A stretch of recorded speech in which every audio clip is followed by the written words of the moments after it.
당시 상황을 우리에게 좀 빗대서 제가 서두를 이야기할 텐데요. 우리나라도 1945년 우리 힘이 아니라 미국이 주도하는 연합군이 일본의 히로시마 나가사키, 여러분 잘 아는 대로 원폭을 떨어뜨려서 이제 감당이 안 되니까 일본 왕이 항복하는 것으로 우리가 해방이 된 거예요. 우리가 갑작스럽게 해방을 맞게 된 것이죠.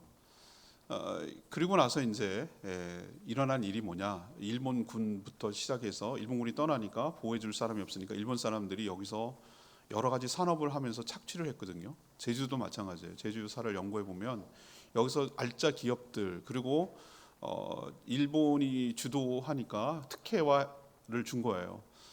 한라산에 산록도로가 나기 시작하고 그것이 이 임산물들을 수탈하기 위한 도로였어요. 그게 지금 흔적이 남아서 지금 도로가 된 거거든요.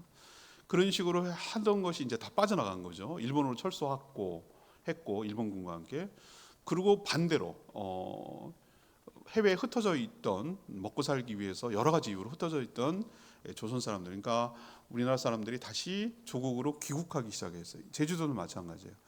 특히 오사카에, 일본 오사카에 제주 사람이 엄청 많아요. 지금도 많이 살아요. 제일 많이 사는 데가 오사카예요. 근데 거기에서 이제 귀국선을 타고 돌아왔죠. 얼마나 희망이 부풀었겠습니까? 해방된 조국, 우리가 주인으로 살아가는 조국, 이것에 대한 엄청난 기대감을 갖고 왔어요. 근데 여러분, 기대가 크면 실망 큰 거 아세요? 딱 돌아와서 보니까 또 삶은 현실이잖아요. 와서 보니 일본은 없어요. 일본 군도 없어요. 일본 사람도 없어요. 근데 먹고 살기가 힘든 거예요. 왜? 기업을 다 철수했고, 자본 떨어졌고, 기술력 없고, 아무것도 없으니 껍데기만 남은 거죠. 돌아가게 할 자본도 없고 기술력도 없고 없는 거예요. 그러니 일자리가 없으니 당연히 기업이 없으니 실업자가 넘쳐났어요. 한꺼번에 많은 사람들이, 젊은 사람이 들어왔는데 어디 일할 곳이 없는 거예요. 제주도 얘기예요. 근데 제주도가 샘플이기 때문에 전국적으로 마찬가지였어요. 근데 하필 그때 보세요. 어수선하니까 농사를 제대로 관리도 못했을 거고, 그랬으니까 하필 그때 기근이 들었어요. 흉년이 든 거예요. 그러니까 사람들이 굶기까지 하고 양식도 부족한 상황이었어요. 최악이죠. 그것도 힘들어 죽겠는데 뭐가 문제냐? 네, 그때부터 좌우익의 대립이 시작된 거예요. 어떻게 노선을 가지고 나가야 될 것이냐, 생각들이 다르고 적대감이 커져서 이제는 물리력으로 서로 폭력을 행사하고, 드디어 또 남북이 분단되는, 우리에 의해서가 아니라 분단되는 역사가 있고, 그것이 이제 이념의 실체화가 되고, 또 북한에서는 내려오기 시작하고, 이런 가운데 어떤 일이 벌어졌냐? 미군정이 들어와서 우리를 통치할 때 뭘 했냐면은 질서를 유지하고 다음에 넘기기 위해서 친일 세력들을 그대로 그냥 다 등용했어요. 경찰도 그대로, 그다음에 관리도 그대로, 친일파가 그대로 득세를 한 거예요. 정리를 못한 거죠. 청산을 못한 거죠. 이런 밑에 연기처럼 깔려 있는 분위기 속에서 4.3이 터진 것이지 한꺼번에 갑작스럽게 일어난 일이 저는 아니라고 봐요. 역사를 연구해 보면은 훈중이라고 그러죠. 여러 가지 연기가처럼 가스가 가득 차 있는데 그것도 탁 스파크가 일어나서 빡 터진 것이지, 그게 그런 게 아니었다는 것을 우리는 역사를 연구해 보면 알 수 있어요. 제가 오늘 이런 제주 역사 이를 이야기한 것이 뭐냐? 우리가 겪었던 요때 요 분위기를 지금 이스라엘 백성, 유다라고 하는 그 이스라엘 백성들이 지금 느끼고 있는 거예요. 바벨론에 의해서 포로로 끌려갔습니다. 586년에 BC 줄줄이 굴비처럼 끌려갔어요. 거기서 뭐 했냐? 땅 준설 작업을 하고 두더지처럼, 지렁이처럼 그렇게 살았어요. 희망이 없죠. 나라는 벌써 망했고 왕은 없어졌고 제사, 성전 이런 거 하나도 없어요. 그러니 당연히 스쳐서 지나가는 수많은 민족들의 하나인 것처럼 몰라간 민족으로 역사 속에 사라질 판이었어요. 근데 놀랍게도 예레미야 선지자가 예언한 대로 70년 만에 바벨론이 아니라 하나 메데 바사 거쳐서 페르시아, 바사라고 부르는 페르시아 고레스 왕 넘어왔을 때 기적처럼 70년 만에 다시 포로로 귀환하는 은혜를 입었어요. 1차, 2차, 3차 거쳐가지고 하나씩 팀을 나눠가지고 했는데 얼마나 기뻤겠어요. 우리가 해방돼서 돌아오는 거랑 비슷했겠죠. 근데 막상 돌아와 보니 현실이 장난이 아닌 거예요. 뭐 남아있는 게 하나도 없어. 성전이 남아있나, 자기들을 보호해줄 성벽이 남아있나, 성벽이 남아있나, 뭐 농토는 제대로 돼 있나, 초장은 관리가 되나, 하나도 없는 거예요.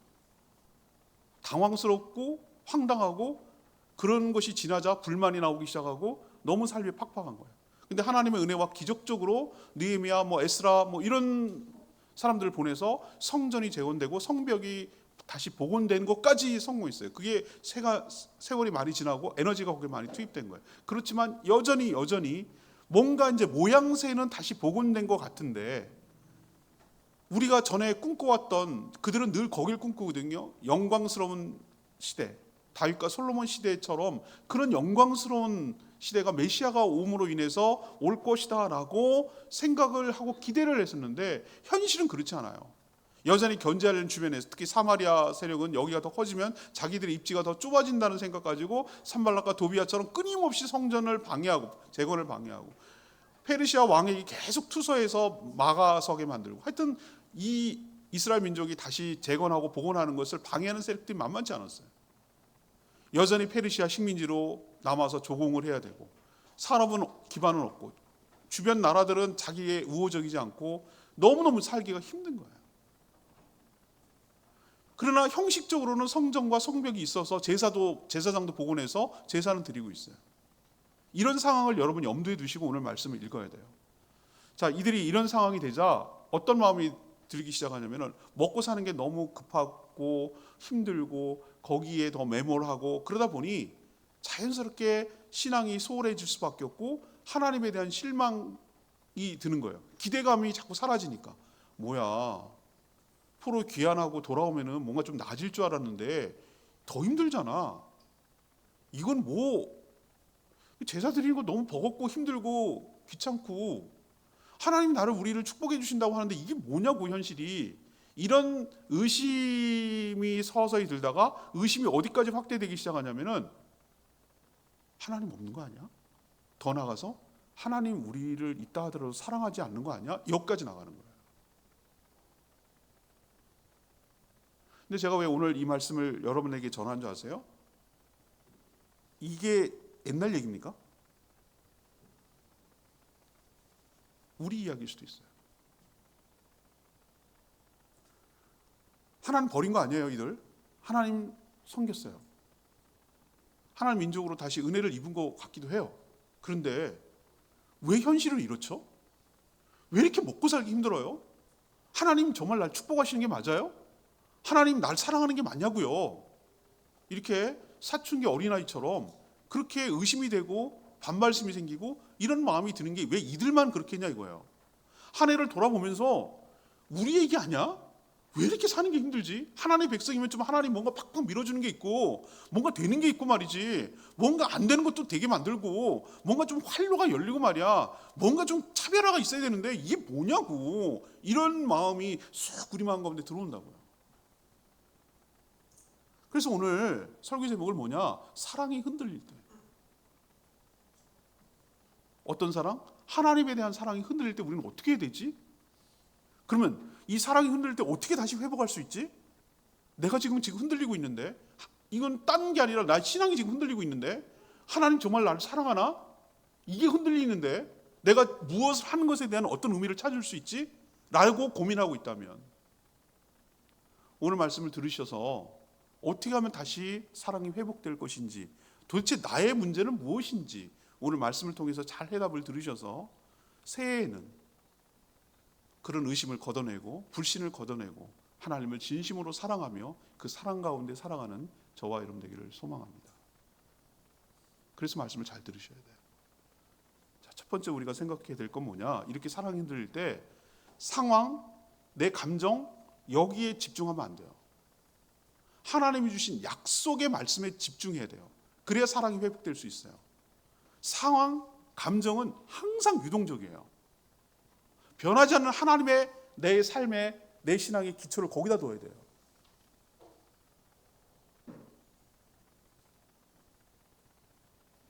이들이 처한 기대감과 현실은 너무 괴리가 있었다고 말씀드렸잖아요.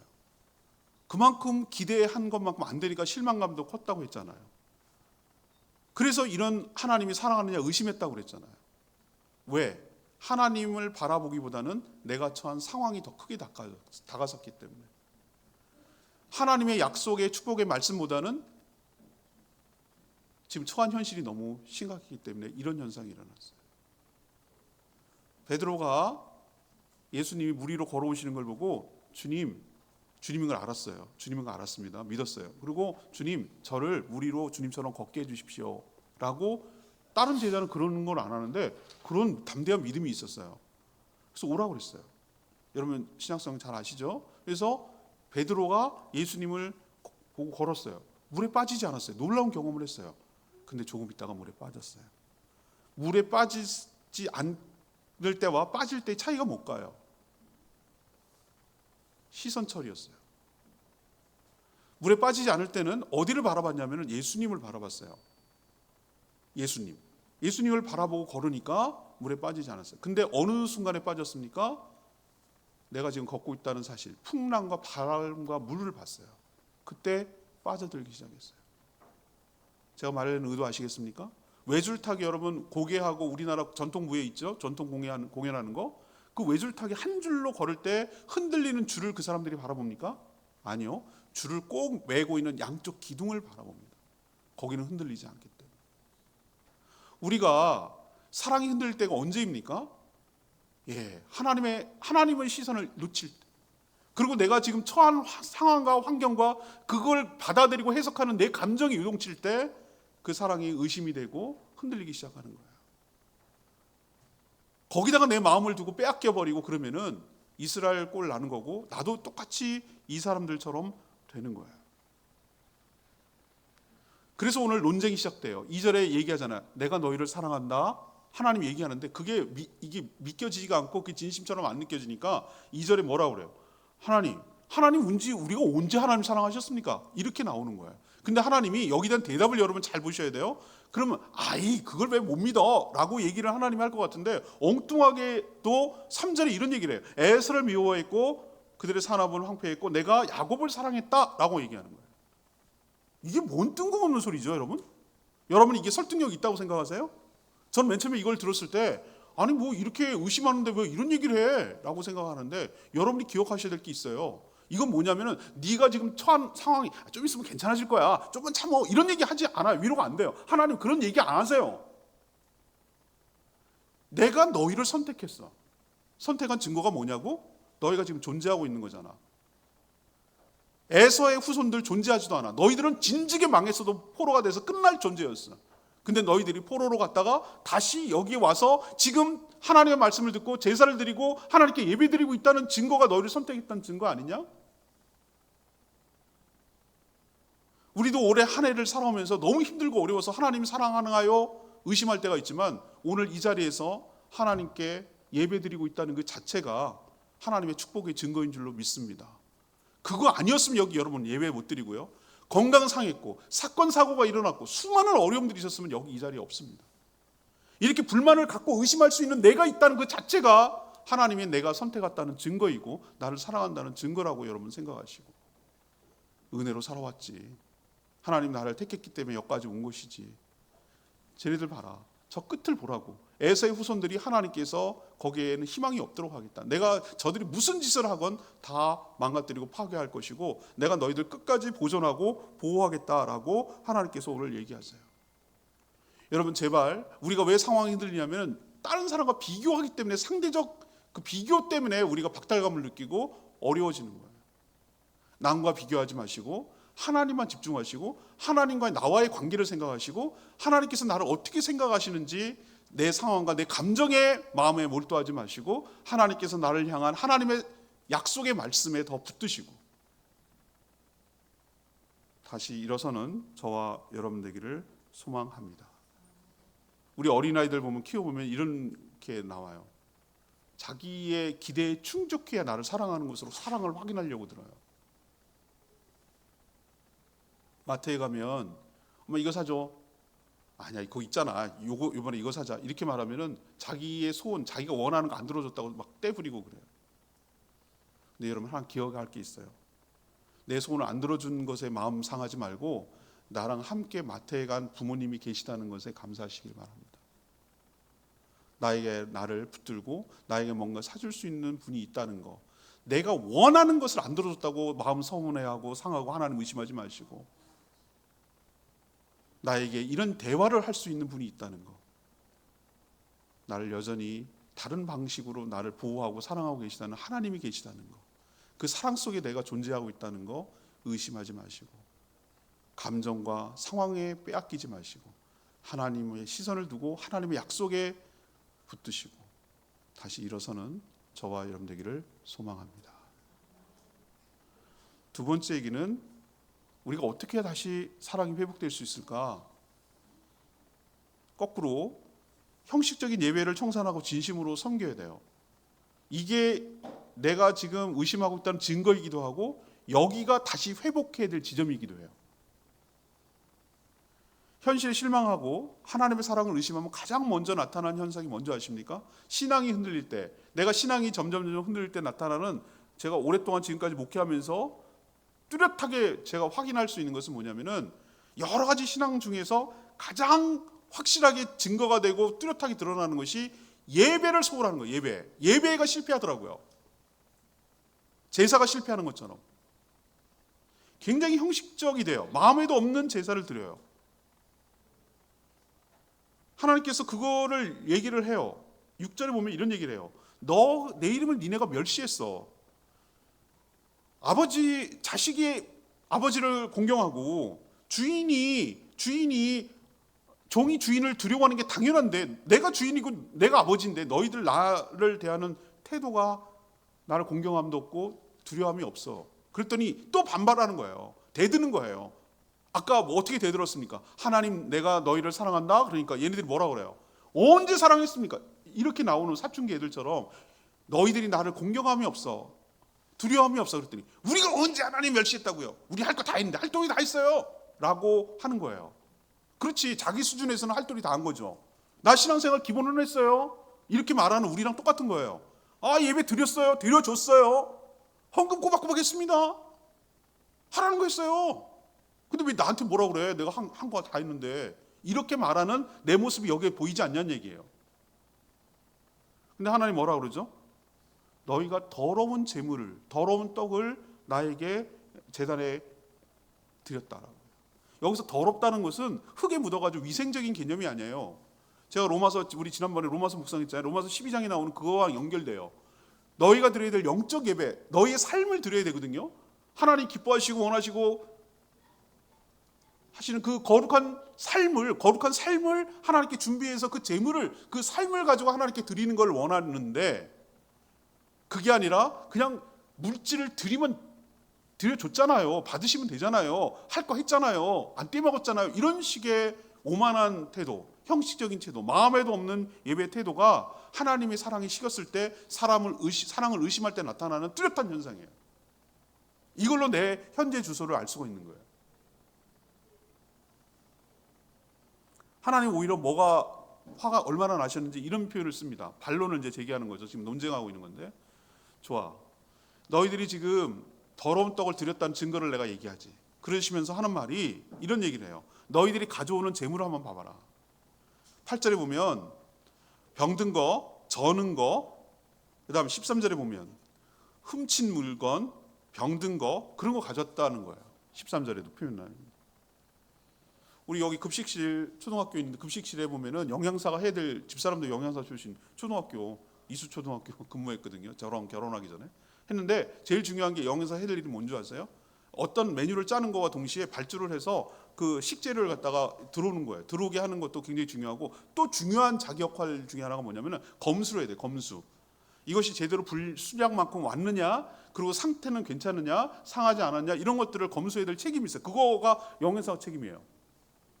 그리고 조리를 감독하고 뭐 이렇게 하는 건데, 제사장이 해야 될 가장 중요한 책무 중에 하나가 제사 드릴 사람이 제물을 갖고 왔는데 이게 결격 사유가 있는지 레위기에 나와 있는 율법대로 거기에 나와 있는 명시가 되어 있거든요. 가장 안 되는 거 뭔지 알았어요? 모든 제사마다 드려야 될 종류의 제물의 희생 동물이 정해져 있어요. 수컷, 암컷, 암수 구별 없고 뭐 이런 것도 정해 있고, 그러나 공통적으로 우리가 신경 써야 되는 게 뭐냐면 제물의 특징은 흠 없는 것, 병들지 않은 것, 요걸 드려야 되는 게 원칙이에요. 하나님께 드리는 거기 때문에. 근데 그걸 안 하고 허접한 거, 그런 걸 드린 거예요. 왜 드렸을까요?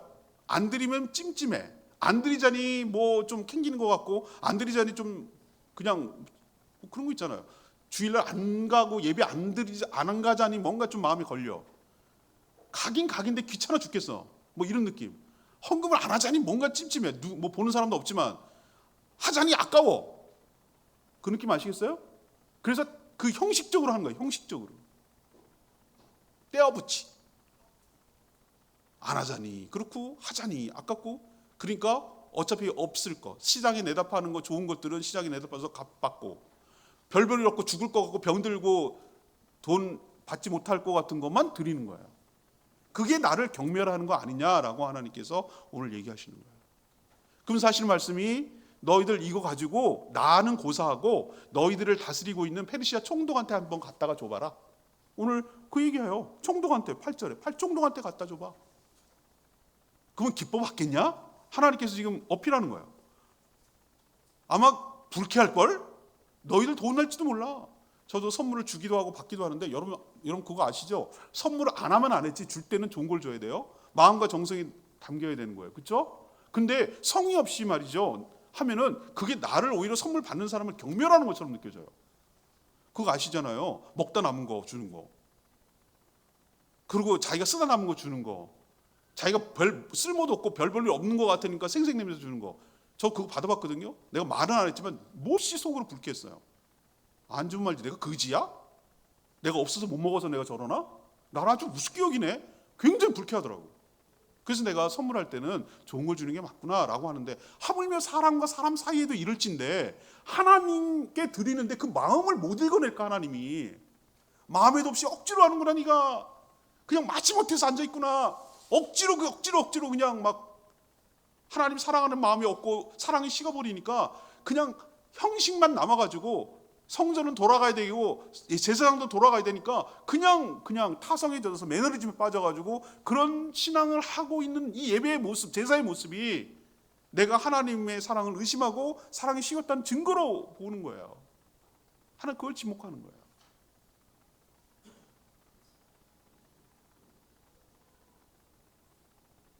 하나님께서는 아벨과 가인의 제사를 벌써 다 보여주셨어요.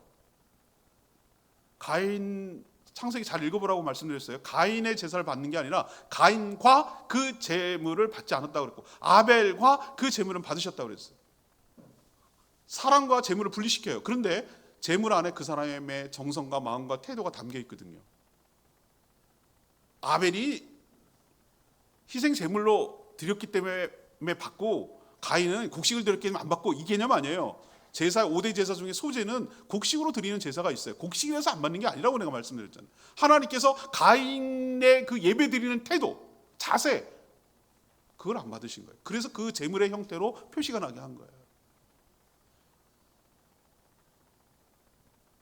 이 지적을 왜 우리에게 하실까요? 왜 이스라엘에게 하실까요? 여기부터 다시 회복, 여기가 문제인데 이 예배 드리고 제사 드리는 것이 문제인데 다시 그러면 다시 사랑을 회복하고 다시 하나님께 다시 그 회복이 되려면 여기부터 고쳐야 된다는 거예요.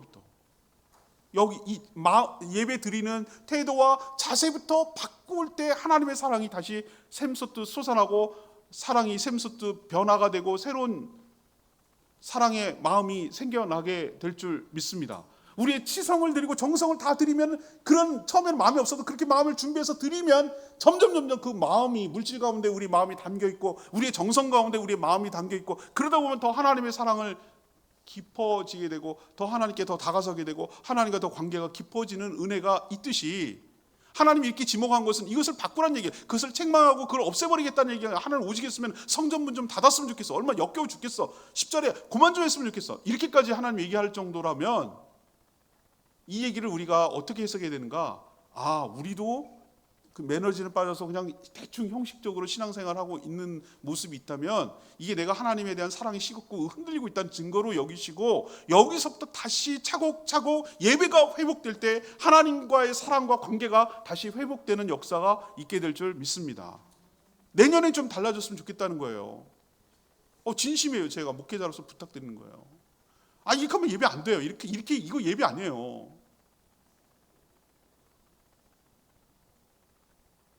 이들보다 우리가 더 할 수도 있어요. 이들은 제사 형태를 띄었기 때문에 제물로 표현이 나는데 우리는 우리의 예배하는 드리는 자세로 표현하잖아요. 뭐라고 안 얘기해도 여러분 잘 아시잖아요. 내가 온전한 예배자로 서는가. 제가 늘 단톡방에 말씀드리잖아요. 예배는 예배 현장보다 준비하는 마음 자세에서 결판이 납니다. 어떤 마음으로 하나님께 다가서는가, 어떤 마음으로 하나님께 나오는가, 한 주간의 삶을 어떻게 살아왔는가. 하나님이 조이쪼가리 모자라가지고 고무돈도 뺏어 먹으려고 헌금을 요구하고 그런 게 아니라고 여러분 몇 번 말씀드렸어요. 천하만물이 다 하나님 것인데 뭐가 아쉬워서 여러분 그거 없는 거 뺐을까요? 그렇게 여러분 생각되세요? 천하만물이 다 하나님 것이고 하나님이 하늘 문을 여시면 여러분 감당할 수 없는 축복을 주실 줄로 믿습니다. 거룩한 삶, 일상의 월요일부터 토요일까지, 아니 주일 다 포함해가지고 여러분의 그 삶, 하나님의 뜻대로 살고 싶어하고 노력하고 애쓴 그 삶, 하나님을 사랑하고 이웃을 사랑하고 그 살아보려고 애쓴 그 거룩한 삶, 세상에 물들지 않고 세속에 물들지 않고 거룩하게 살아보려고 했던 그 삶, 그 삶을 하나님께 제물로 가져와서 마음과 정성과 뜻을 다해서 하나님께 온전히 예배 드릴 때 하나님께서 그것을 받아주시고 흠양하시고 하늘 문을 활짝 여시고 하늘 문을 여셔서 여러분 가운데 필요한 모든 것들을 충만하게 풍족하게 채워 흘러 넘치도록 부어주실 줄 믿습니다. 선순환이 일어나는 거죠. 하나님의 축복을 받으니 더 사랑이 샘솟고 그 사랑으로 더욱 하나님의 은혜와 축복을 더 풍성하게 주시니 그 사랑이 더 감격스럽고 그 첫 단추를 예배의 회복에서 찾으시고 여러분의 예배가 내년에는 좀 달라지고 회복되고 그렇게 될 때 흔들리는 사랑이 다시 중심을 잡고 다시 사랑이 샘솟듯 솟아나게 될 줄 믿습니다. 마지막 세 번째는 뭐냐? 좀 하나님의 위대함을 깨달아 경외하며 나갔으면 좋겠어요. 하나님을 너무 만만히 보고 쉽게 보는 거예요. 그리고 이스라엘 백성들이 어떻게 생각하는 줄 아세요? 하나님 어떻게 하겠어? 우리 아니면 누구 있어? 우리가 택한 민족인데, 우리가 택한 백성인데? 라고 선민의식이 너무 충만하다 못해 자기가 엉망으로 살아도 하나님 우리 못 버린다고 사랑을 악용하고 남용하고 시험하고 있었어요. 이스라엘 백성들이. 우리가 개차반처럼 이렇게 마음대로 살아도 하나님 우리한테 함부로 못해 라고 얘기하는 생각을 뒤집는 얘기를 오늘 충격적인 얘기를 뭐라고 하는지 아세요? 11절 보세요. 해 뜨는 데부터 해 지는 곳까지, 이건 전체에 말하는 거예요. 전 세계. 이방 민족 중에서 내 이름이 크게 될 것이다. 이 말이 얼마나 이스라엘 백성들한테 충격적인지 아세요? 당신 자기들만 택한 백성이라고 생각을 했는데 하나님 어디까지 영역을 확대시킵니까? 전 세계 이방 민족도 내 이름이 크게 될 것이다. 각처에서 내 이름을 위하여 분향하며 깨끗한 재물, 더러운 떡 비교되잖아요. 너희들이 아니라 다른 이방 민족이 오히려 하나님을 찬양하고 하나님의 축복을 받고 하나님께 온전한 재물을 드리게 될 거야. 너희들이 그런 식으로 계속하면 그 축복이 어디로 올라가는가? 이방인으로 넘어갈 거야. 너희들 독점했다고 착각하지 마. 너만의 하나님이라고 착각하지 마라. 내가 마음대로 살아도 하나님 나 못 버린다. 나 그냥 이렇게 해도 하나님 계속 나를 어떻게 하겠어? 어떻게 할 건데 하나님이. 이런 식의 오만한 태도 버리라는 거야. 축복의 촛대로 옮겨갈 수도 있다는 거예요. 실제로 옮겨갔어요. 이 말라기가 구약의 마지막이거든요. 예수님 이후에 축복이, 복음이 전 세계로 확산됐잖아요. 유대인들 지금 어떻게 됐어요?